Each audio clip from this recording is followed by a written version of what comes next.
alarm and is being run in conjunction with a routine weekly test of the emergency alert system.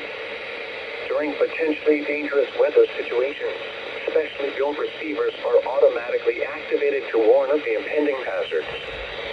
Tests of these receivers normally are conducted by the National Weather Service every Wednesday between 11 a.m. and noon. When there is a threat of or existing severe weather in the area, these tests will be postponed until another day. Again, this has only been a test of the National Weather Service.